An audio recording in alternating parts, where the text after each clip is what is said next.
आज हम लोग बात करने जा रहे हैं रोग के बारे में। डिजीज क्या होता है, तो जानते हैं कि रोग क्या होता है।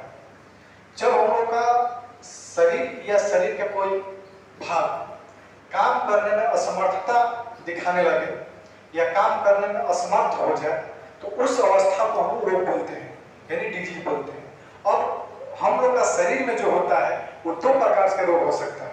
पहला एक शारीरिक रूप से, यदि आपको काम करने में शारीरिक रूप से आपका शरीर साथ नहीं दे रहा है तो उस अवस्था में भी आप रोगी कहलाएंगे।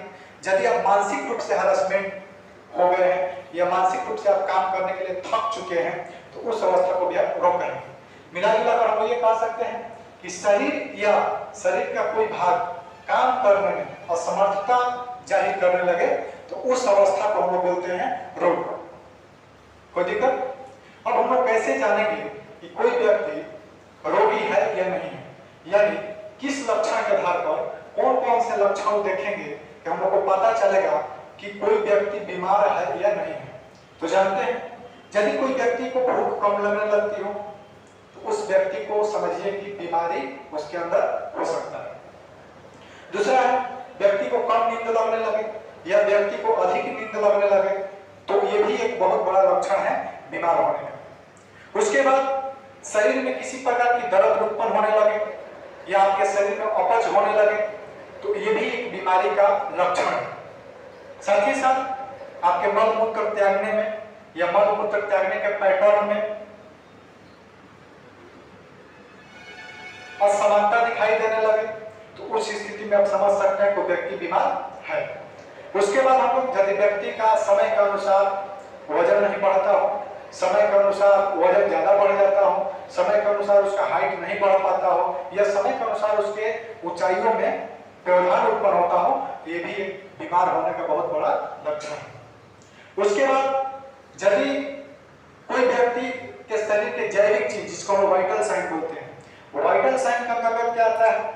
जैसे आपका बीपी ब्लड प्रेशर जो है सामान्य न रहे, आपका पल्स रेट जो है सामान्य न रहे, आपका टेम्परेचर सामान्य न रहे तो ये भी एक रोग होने का लक्षण जाहिर करता है। यानी वाइटल साइन यानी ब्लड प्रेशर जो है, बीपी जो है, टेम्परेचर जो है, इसके बाद शुगर है, ये सब जो चीज यदि है सामान्य नहीं रहता है तो उस स्थिति में व्यक्ति को हम बीमार कर सकते हैं। उसके बाद आपको जी मिचलाने लगे, उल्टियां आने लगे तो इस स्थिति में भी हम लोग उस व्यक्ति को बीमारी कह सकते हैं। साथ ही साथ उसके काम करने में मन न लगे, वो आलस्य से हमेशा रहे, उसके शरीर में हमेशा आलस्य की मात्रा रहे या हमेशा वो थका हुआ महसूस करता हो तो उस स्थिति में व्यक्ति को बीमार मान सकते हैं। तो ये शारीरिक रूप से बीमार व्यक्तियों में लक्षण हो। उसी तरह से मानसिक रूप से यदि कोई व्यक्ति मानसिक रूप से बीमार है तो आप कैसे पता लगाएंगे? कौन कौन से उसके अंदर लक्षण देखेंगे कि आपको पता चले कि व्यक्ति मानसिक रूप से बीमार है या नहीं है? तो जानते हैं, सबसे पहले हम लोग ये बात को देखेंगे, यदि जिस वातावरण में निवास कर रहे हैं, यदि वातावरण में वो परिस्थिति के अनुसार स्वयं को समायोजित कर लेता है यानी एडजस्ट कर लेता है तो व्यक्ति मानसिक रूप से बीमार व्यक्ति नहीं कहलाता। लेकिन वही यदि व्यक्ति पर्यावरण में असमयोजित तरीके से रहता हो यानी एडजस्ट नहीं कर पाता हो तो उस व्यक्ति को मानसिक रूप से बीमार व्यक्ति कह सकते हैं। यदि वो व्यक्ति आत्म मूल्यांकन नहीं कर पाता हो, यदि अपने आप से निर्णय नहीं ले पाता हो कि हमको क्या करना चाहिए, क्या गलत है, क्या सही है, ये भी एक बहुत बड़ा लक्षण है बीमार होने का मानसिक रूप से। उसके बाद उसके अंदर भावनात्मक अस्थिरता आ जाएगी, वो इमोशन जो होगा उसके अंदर इमोशन काम नहीं कर पाएगा। यदि कोई के अंदर इमोशन काम नहीं कर पाता है और स्थिर हो जाता है तो उस स्थिति में उस व्यक्ति को हम लोग बीमार व्यक्ति कह सकते हैं। उसके बाद दैनिक रूप से संपादित किए जाने वाले जो गतिविधि है नियमित काम नहीं करेगा, टाइमली खाना नहीं खा पाएगा, टाइमली सो नहीं पाएगा, टाइमली घूम नहीं पाएगा या टाइमली अपना जो भी दिनचर्या होता है उसको पूरा नहीं कर पाएगा तो उस स्थिति में भी उस व्यक्ति को मानसिक रूप से ग्रसित रोगी बोल सकते हैं। उसके बाद असंतोष की प्रवृत्ति, उसके अंदर असंतोष की भावना यदि रहेगी, किसी भी काम को करने में या किसी भी चीज को पाने के बाद उसके अंदर संतोष नहीं रहेगा तो उस स्थिति में उस व्यक्ति को भी आप मानसिक रूप से बीमार व्यक्ति कर सकते हैं। उसके बाद है आत्मविश्वास का भाव, यदि उसके अंदर जो सेल्फ कॉन्फिडेंस की कमी रहती है, उसको डर लगा रहता है, भय लगा रहता है तो उस स्थिति में उसको आप मानसिक रूप से बीमार व्यक्ति कर सकते हैं। यदि कोई व्यक्ति अपने स्थान को नहीं पा या किसी दूसरे व्यक्ति को नहीं पहचान पाता है, तो उस स्थिति में भी उसको आप मानसिक रूप से बीमार व्यक्ति कह सकते हैं। तो मिला जुलाकर कहने का मतलब है कि हम लोग का शरीर या शरीर का कोई भाग काम करने में असमर्थता जाहिर करने लगे तो उस अवस्था को रोग कहते हैं। और रोग हम लोग दो प्रकार से हम लोग हो सकता है, एक शारीरिक रूप से, यानी आपका शरीर काम करना बंद कर दे या काम करने को भाग न ले पाए या समर्थता जाहिर करे तो आप शारीरिक रूप से बीमार व्यक्ति कहलाएंगे। उसी तरह यदि आपके मानसिक रूप से यदि आप काम नहीं अच्छा से कर पाएंगे तो मानसिक रूप से बीमार व्यक्ति कहलाएंगे। ये हम लोग रोग। अब हम लोग पढ़ेंगे रोग के प्रकार क्या होता है, रोग कब प्रकार का होता है। हम जानते हैं हम लोग का रोग जो होता है वो 4 प्रकार का होता है मुख्य रूप से। कौन कौन रोग है? पहला है रोग रोगाणु जनित रोग। रोगाणु जनित रोग इसको हम पैथोजेनिक डिजीज बोलते हैं। पैथोजेनिक डिजीज क्या होता है? तो हम लोग जानते हैं कि हम लोग के वातावरण, हमारे वातावरण में अनेक प्रकार के सूक्ष्म जीव पाए जाते हैं। माइक्रो जो होता है वो जो सूक्ष्म जीव होता है वो पाए जाते हैं और वो सूक्ष्म जीव क्या करते हैं कि हमारे वातावरण में मिलने हो रहते हैं और उसी के द्वारा श्वसन के द्वारा या खाना पीने के द्वारा हमारे शरीर में प्रवेश कर जाते हैं और या किसी भी कारण से प्रवेश कर जाते हैं और अनेक प्रकार के रोग फैलाते हैं। तो जो रोग पैथोजेनिक यानी जो रोग रोगाणुओं की वजह से फैलता है, सूक्ष्म जीवों की वजह से फैलता है, उस रोग को हम रोगाणु जनित रोग कहते हैं। जैसे हम लोग का टीबी हो गया। टीबी जो होता है माइकोबैक्टीरियम ट्यूबरकुलोसिस नामक सूक्ष्म जीव की वजह से हम लोग का टीबी रोग फैलता है। उसी तरह से हम बात करें डिप्थीरिया का, ये सब रोग है, HIV का, ये सब जो रोग है हम लोग के पर्यावरण में उपस्थित जो सूक्ष्म जीव होता है उसके द्वारा हम लोग को सांस के माध्यम से किसी भी माध्यम से हमारे शरीर के अंदर प्रवेश कर देता है और अनेक प्रकार की बीमारी उत्पन्न करता है। तो पहला हम लोग का रोग होगा रोगाणु जनित रोग यानी पैथोजेनिक रोग, यानी जो रोग रोगाणुओं के या सूक्ष्म जीवों की वजह से फैलता है उसको हम लोग रोगाणु जनित रोग कहते हैं, यानी पैथोजेनिक डिजीज कहते हैं। दूसरा होता है शरीर क्रिया विज्ञान संबंधित रोग। इसका मतलब क्या होता है कि हम लोग का यदि फिजियोलॉजी का मतलब क्या होता है, जिस विज्ञान के अंतर्गत अपने शरीर के क्रिया विधि के बारे में अध्ययन करते हैं उस विज्ञान को हम लोग शरीर क्रिया विज्ञान यानी फिजियोलॉजी कहते हैं। तो यदि हम लोग का शरीर के आंतरिक अंग अच्छा से सामान्य रूप से काम न कर पाए या काम करने में असमर्थता जाहिर करने लगे तो उस स्थिति में जो रोग उत्पन्न होगा उसको आप बोलिएगा शरीर क्रिया संबंधित रोग।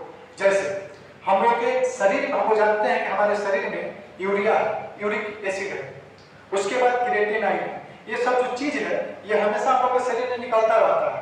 यही जब क्या होता है कि यदि इसको शरीर पर्याप्त मात्रा में अवशोषित नहीं कर पाता है तो हम लोग क्या होते हैं, ये हमारे शरीर में बढ़ जाता है और बढ़ने के बाद अनेक प्रकार के रोग उत्पन्न करता है जिसको हम लोग रीनल फेलियर के नाम से जानते हैं, यानी रीनल फेलियर। इसका मतलब ये होता है कि हम लोग के शरीर में जो भी उत्सर्जन होता है इन सब चीजों का, यूरिया का, यूरिक एसिड का, ये जो कुछ भी का, ये यदि अच्छा से अवशोषित नहीं हो पाता है तो उसको रेनल फेलियर के नाम से हम जानते हैं और ये हम लोग के शरीर में अनेक प्रकार के रोग को उत्पन्न करता है। तीसरा प्रकार का जो रोग होता है अभाव जनित रोग। जैसे कि हम जानते हैं कि हम लोग के शरीर में पोषक तत्वों की जरूरत पड़ती है। हमारे शरीर में 6 पोषक तत्वों की जरूरत पड़ती है, कार्बोहाइड्रेट, प्रोटीन, वसा, खनिज लवण, विटामिन और जल। ये 6 पोषक तत्वों की कमी हो जाती है हमारे शरीर में तो हम लोग के शरीर में अनेक प्रकार की बीमारी फैलती है। तो अभाव जनित रोग, इसका परिभाषा यदि आपको परीक्षा में देना हो तो दे सकते हैं कि शरीर के पोषक तत्वों में, शरीर में पोषक तत्वों की कमी की वजह से फैलने वाले रोग को या बढ़ने वाले रोग को अभाव जनित रोग कहते हैं। जैसे हम लोग बात करते हैं स्कर्वी का, तो हम लोग स्कर्वी का बात करते हैं यदि तो हम लोग जानते हैं कि स्कर्वी रोग जो होता है विटामिन सी की कमी के कारण से होता है। यदि आपके खाना में विटामिन सी की कमी होती है तो उस स्थिति में आपको स्कर्वी रोग हो सकता है। उसी तरह से विटामिन डी जो है बच्चा लोग में रिकेटस उत्पन्न कर देता है। यदि बच्चा लोगों में विटामिन डी की कमी हो जाए तो रिकेटस उत्पन्न होता है। वहीं यदि एडल्ट लोगों में विटामिन डी की कमी हो जाए तो ऑस्टियोमलेशिया कहते हैं। उस तरह छोटे बच्चे में प्रोटीन की कमी हो जाए क्वाशोकर रोग कहते हैं या मेरास्मस रोग हो जाता है ये सब जो चीज है, उसी तरह विटामिन ए की कमी हो जाए, रतौंधी हो जाएगा। तो यदि आपके शरीर में किसी पोषक तत्वों के कमी के कारण कोई रोग उत्पन्न होता है या उसके अभाव में कोई रोग होता है, तो उसको हम बोलेंगे अभाव जनित रोग, यानी डिफिशियंसी डिजीज। उसके बाद है अनुवांशिकी रोग। जैसे कि आपको बताया गया था पिछले वाला क्लास में भी, अनुवांशिकी रोग क्या है? तो ये बीमारी जो है, ये पीढ़ी दर पीढ़ी चलने वाली एक प्रकार की बीमारी है, जिसमें क्या होता है कि माता पिता का जो गुण होता है या माता पिता का जो गुण सूत्र होता है उपस्थित हो जाता है और एक प्रकार की बीमारी का रूप ले लेता है। जैसे हीमोफीलिया है, डायबिटीज है, ये सब जो या मानसिक रोग है, ये सब रोग जो है ये अनुवांशिकी रोग के अंतर्गत आता है। यानी जिस तरह के माता पिता का पीछे नेचर रहेगा, उस तरह के उसके आने वाला पीढ़ी दर पीढ़ी में उस तरह के नेचर पाया जाता है। उसके बाद अनुवांशिकी रोग जो होता है वो दो प्रकार का होता है। ये पहला है संक्रामक रोग। संक्रामक रोग जो होता है वैसा रोग जो कि एक व्यक्ति से दूसरे व्यक्ति में फैलता है, यानी एक व्यक्ति के रोग दूसरे व्यक्तियों में फैलता है, तो उसको हम संक्रामक रोग बोलते हैं। और जो रोग एक से दूसरे में नहीं फैलता है उसको असंक्रामक रोग बोलते हैं। जैसे कहने का मतलब होता है कि संक्रामक रोग जैसे हम लोग टीबी हो गया, एड्स हो गया, हैजा हो गया, पोलियो हो गया, ये सब ऐसा रोग है कि एक व्यक्ति में रहेगा, दूसरा व्यक्ति जब उसके संपर्क में जाएगा तो उसको भी रोग हो जाएगा, और इस प्रकार के रोग को हम बोलते हैं संक्रामक रोग। और एक मतलब असंक्रामक रोग, मतलब कि वैसा रोग जो एक व्यक्ति से दूसरे व्यक्तियों में नहीं फैलता हो, उसको हम असंक्रामक रोग बोलते हैं। जैसे हम लोग का हृदय विफलता यानी हार्ट फेलियर, हम लोग का हार्ट फेलियर होता है, ये किसी के संपर्क में से नहीं फैलता है, ये एक प्रकार के नॉन कम्युनिकेबल डिजीज है। तो ये सब चीज जो है इस तरह से। तो हम लोग अब हम लोग बात करेंगे कि रोग चक्र क्या होता है, डिजीज साइकिल। इसका मतलब क्या होता है कि हम लोग जानते हैं कि जब भी कोई रोग उत्पन्न होता है, खास करके संक्रामक रोग जब उत्पन्न होता है, तो स्टेप बाय स्टेप उसमें घटना घटित होती है, और वही जो स्टेप बाय स्टेप अवस्थाएं होती है, उन सभी अवस्थाओं को हम रोग चक्र के नाम से जानते हैं। कोई भी संक्रामक रोग जब बढ़ता है या होता है तो इसमें 6 प्रकार की अवस्थाएं पाई जाती है। पहले जो अवस्था होता है उसको हम उद्भवन काल बोलते हैं, यानी इंक्यूबेशन पीरियड। कहने का तात्पर्य होता है कि ये हमारे शरीर में जब सूक्ष्म जीव प्रवेश कर जाते हैं, वहां से लेकर और जब तक लक्षण प्रकट नहीं करते हैं, वहां तक की अवस्था को हम लोग उद्भवन काल कहते हैं, यानी इंक्यूबेशन पीरियड करते हैं। दूसरा जो घटना घटती है वो होता है पूर्व लक्षण अवधि। इसका मतलब कि रोग उत्पन्न होने से पहले अपना एक लक्षण देता है कि कौन कौन लक्षण के साथ कौन कौन से बहुत सारा ऐसा रोग है, वो अपना पहले लक्षण दर्शाता है तब रोग होता है। उसी तरह से उद्भवन काल के बाद पूर्व लक्षण अवधि, यानी लक्षण उत्पन्न होने से पहले की जो अवधि होती है उसको पूर्व लक्षण अवधि कहते हैं। तीसरा जो अवस्था होता है उसको फ्लैस्टिजियम बोलते हैं। चौथा जो होता है उसको डिफरेंसेंस बोलते हैं। उसके बाद पांचवा जो होता है कन्वेंसेंस होता है, और डिफेक्शन, यानी यहाँ पर सूक्ष्म जीवाणु क्या होता है हम लोग के शरीर से मर जाते हैं या नष्ट हो जाते हैं या कमजोर पड़ जाते हैं। तो कोई भी रोग चक्र यानी रोग जब से होता है तब से और खत्म होता है तब तक की अवस्था में टोटल 6 अवस्थाएं पाई जाती है। यानी रोग उत्पन्न होता है यहाँ से और रोग खत्म होता है यहाँ पर। इसी अवस्था को हम बोलते हैं रोग चक्र। कोई दिक्कत? आगे हम लोग चलते हैं। आगे हम लोग पढ़ रहे रोग के कारणों के संबंधी सिद्धांत, यानी कौन कौन से सिद्धांत है जिसके सिद्धांत पर रोग उत्पन्न होते हैं। तो जानते हैं हम लोग, सबसे पहला जो होता है वो है दैवीय सिद्धांत, सुपरनेचुरल थ्योरी। सुपरनेचुरल थ्योरी कहना क्या है, यानी आज से 100-200 साल पहले या आज से बहुत पहले जब हम लोग बात करते हैं, ऋषि मुनि का जब जमाना हुआ करता था, तो उस दौरान रोग का मूल कारण माना जाता था भूत, प्रेत, आत्मा या इस तरह की बुरी आत्माएं, देवी देवता, इस तरह का माना जाता था। यानी प्राचीन काल में किसी भी रोग को फैलने का मुख्य कारण भूत, दुख, ये आपको दैवीय शक्ति या बुरी आत्मा, इन सब चीजों को माना जाता था। जो कि ये कब होता था? अशिक्षा के भाव में होता था, जब लोग शिक्षित नहीं थे, जब लोग विज्ञान के बारे में ज्यादा ध्यान नहीं करते थे, तो इसी चीज को मान लेते थे कि रोग होने का मुख्य कारण क्या है? देवी देवताओं द्वारा श्राप है या किसी प्रकार की बुरी आत्मा का कारण या कोई व्यक्ति आपको टाइम कर दिया या किसी प्रकार के आपको जादू कर दिया तो रोग हो गया। तो ये भी सिद्धांत है, यानी रोग के पहला सिद्धांत प्राचीन काल में दैवीय सिद्धांत के अनुसार पर चलता था और इसी के सिद्धांत पर लोग इलाज भी चालू करते थे। और आज के भी डेट में कुछ बहुत सारे ऐसे लोग हैं जो इस सिद्धांत को मानते हैं, यानी जब रोग होता है तो दवा न कराकर झाड़ फूक के चक्कर में या आत्मा के चक्कर में पड़ जाते हैं। तो ये हम लोग का शिक्षा के अभाव के कारण होता था, जो कि बहुत पहले होता था, लेकिन आज कुछ ही सब कम।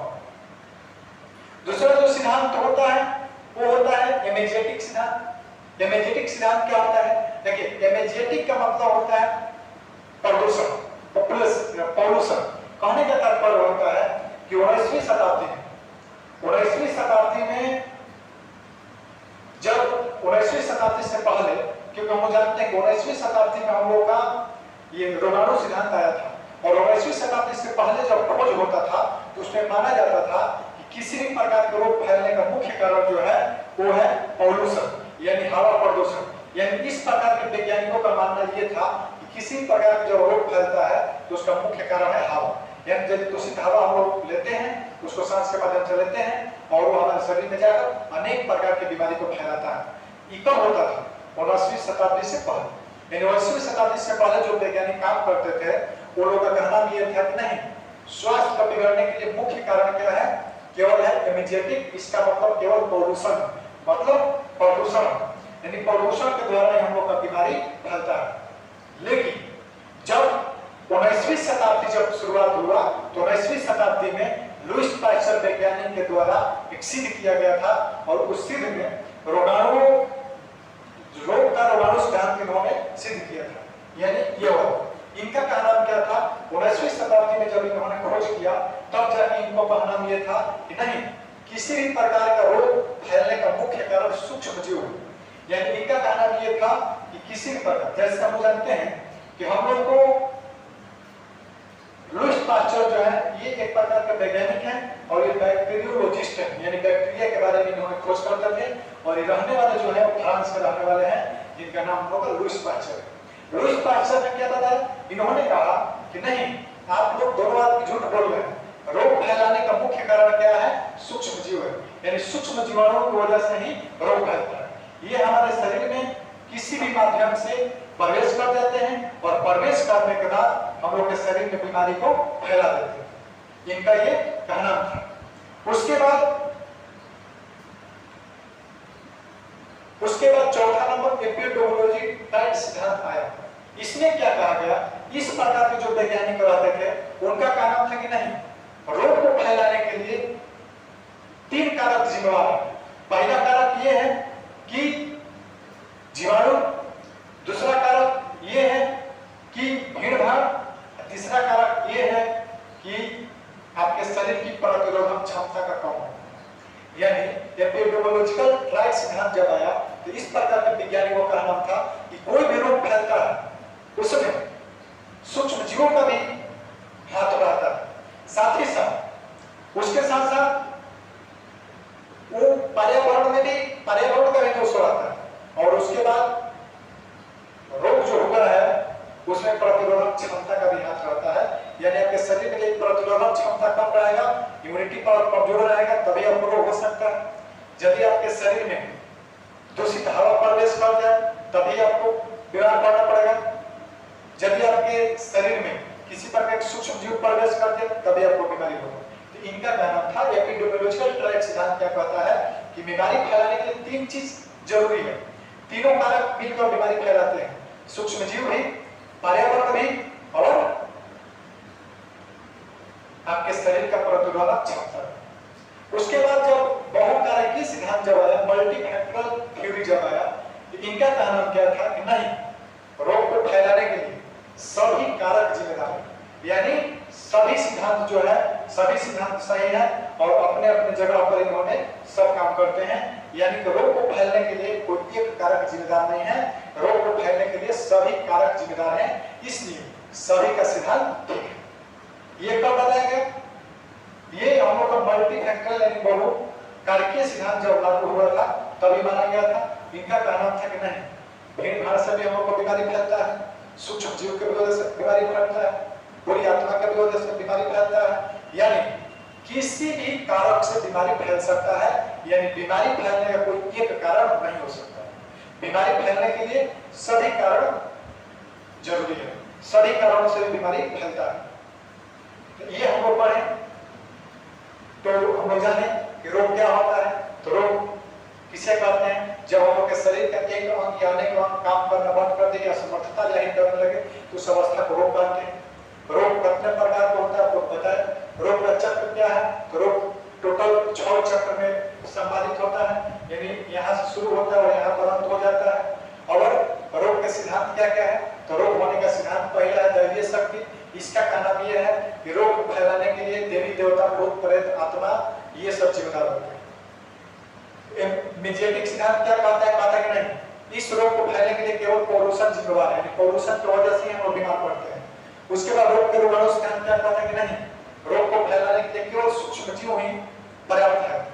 उसके बाद एपिडेमियोलॉजिकल क्या कहता है कि नहीं, बीमारी फैलाने के लिए पॉल्यूशन, भीड़ भाड़, सूक्ष्म जीवाणु और साथ ही साथ आपके शरीर का प्रतिरोधक क्षमता जिम्मेदार है।